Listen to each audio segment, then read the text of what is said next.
ってるわけだよね。イーサンかっこいいって言いますね。そうそうそうそう。ちなみに自分は4が一番好きですね。ゴーストプロトコル。あ、自分もブラッドバード監督。自分もゴーストプロトコル好き。うんジェレミー・レナー出てくるしね。そうだね。ジェレミー・レナーがここから参加。あとすぐ死んじゃうさ、蹴られて落ちる人、誰だっけ？レアセデュ。レアセデュ。レアセデュも、この辺りからすぐではないですよ。この辺りからすぐ目立ってきたよね、レアセデュ。すぐではないですよ。レアセデュは結構ちゃんとしっかり。レアセデュのさ、消え方がすごかったじゃん、退場の仕方が。いや、そうですね。大体あそこ劇場で爆笑するじゃないですか。みたいな。ここでみたいな。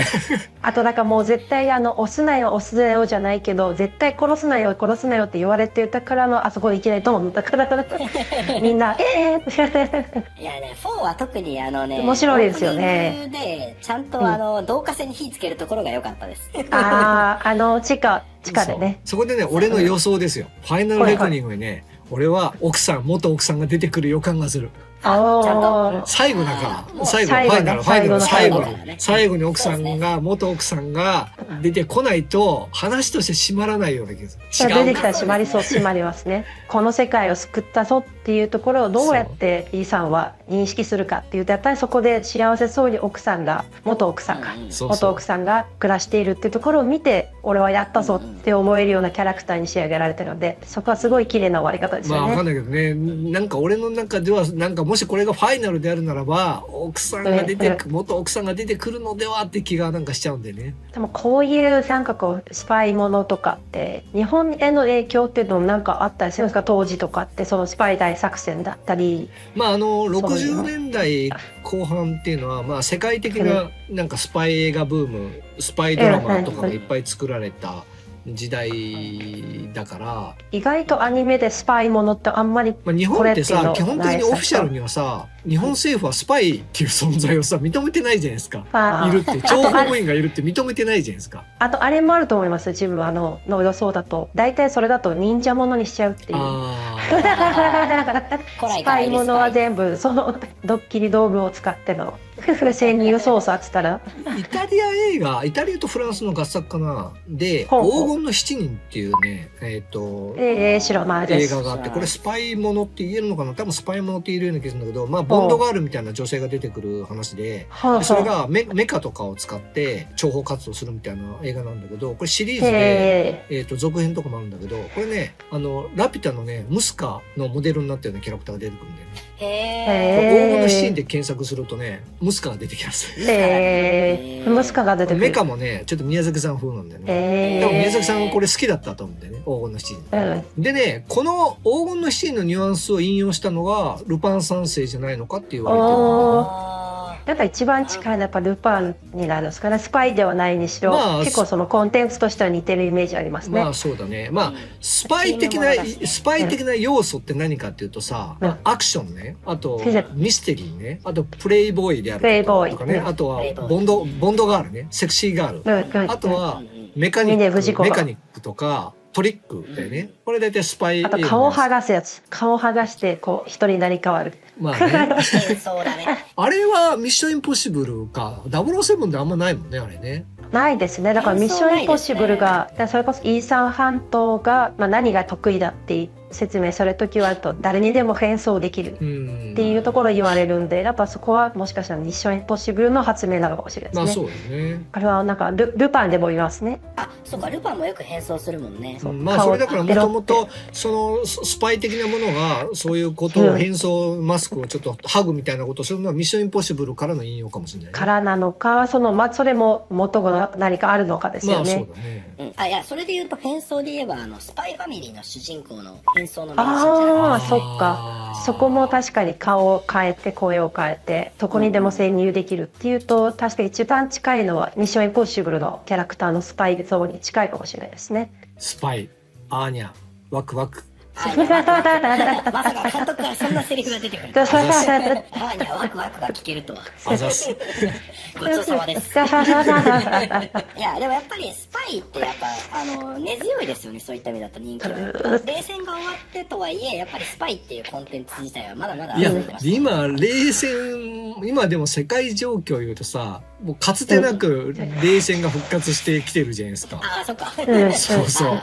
今だからすごいスパイの時代じゃないですか。しかも今はその、なんていうの、フェイクが SNS とかインターネットを通じてね、フェイク情報みたいな情報戦になってるわけじゃないですか。だからかつてのその諜報戦が今やその情報戦になってるわけで、まあそういう意味だとかつてないほど今スパイが盛り上がってる時代じゃないですか。だから冷戦が終わった後にね、やっぱ007って何と戦うのってちょっと抽象的になったんだよね。なんか世界一の富豪がさ、裏で悪いことしてるとかそういう話が結構多かったような気がする。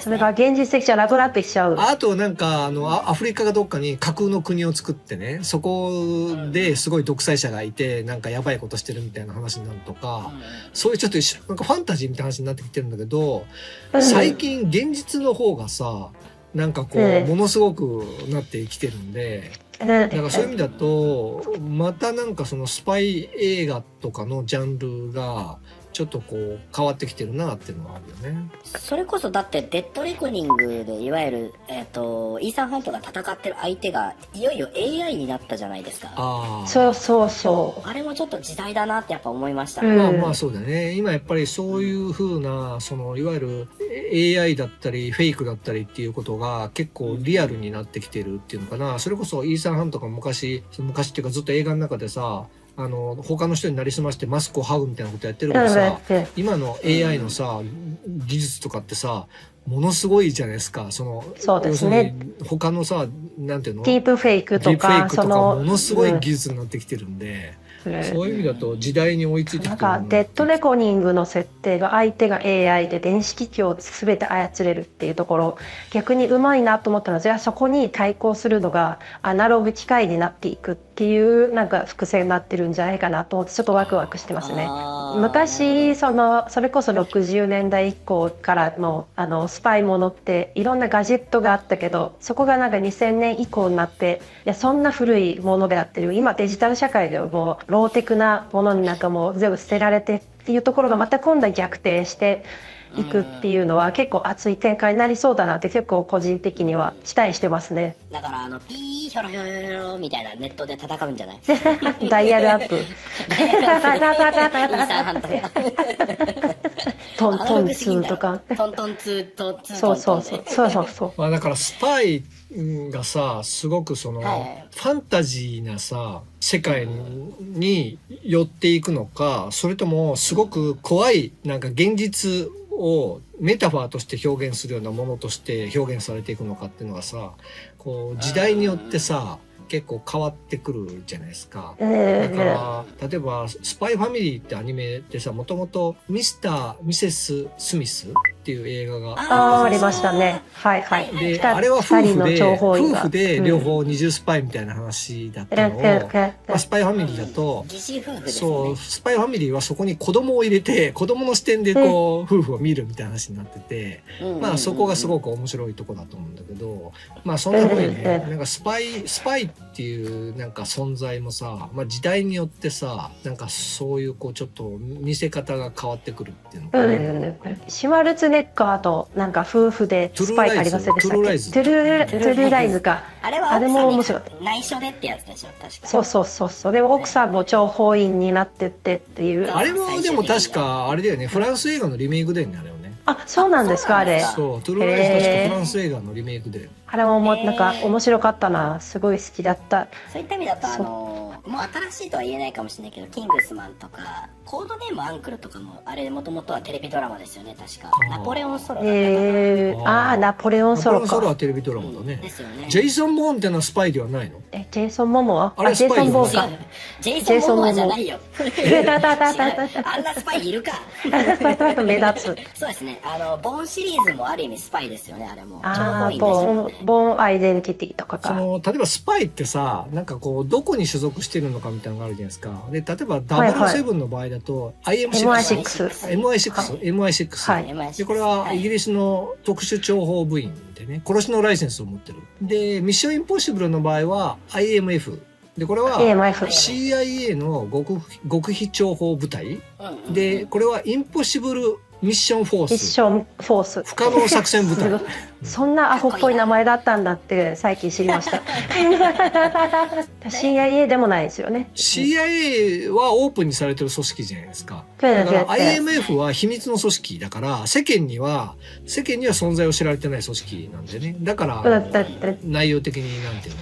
なんか、ほら、テープレコーダーが最初回るじゃないですか。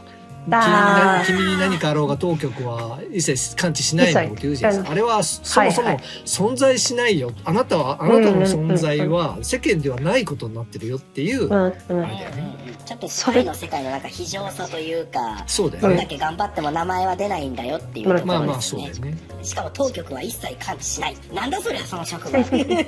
それのせいでずっとね、なんかいろんなところから追われて、テロリストだけじゃなく全世界の警察からも追われて。あれも毎回テープレコーダーの伝え方が毎回違って面白いですよね。あれって今でもやってんのかな。やってるよね。毎回やるよね、あれ頭に。最初カセットがボンってなったり、あとレコードの時もありましたね。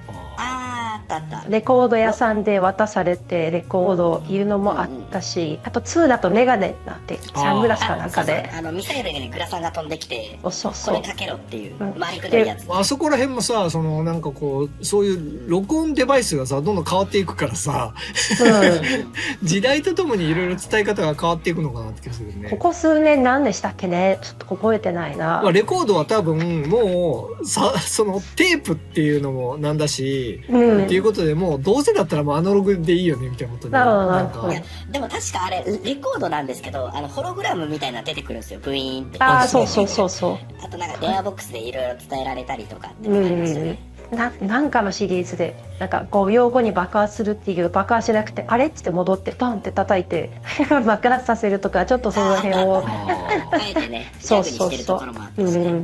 あとは自分が好きなのは話してる空間がセットだったっていうやつ。セットネタって最初からあったじゃん。確か最初の1作目からセットネタじゃん。本当にそう。で確かあれをずっとやってる。フォールアウトのアバンもセットなんですけど、ドリフみたいに壁が全部ぶっ倒れるんですよ。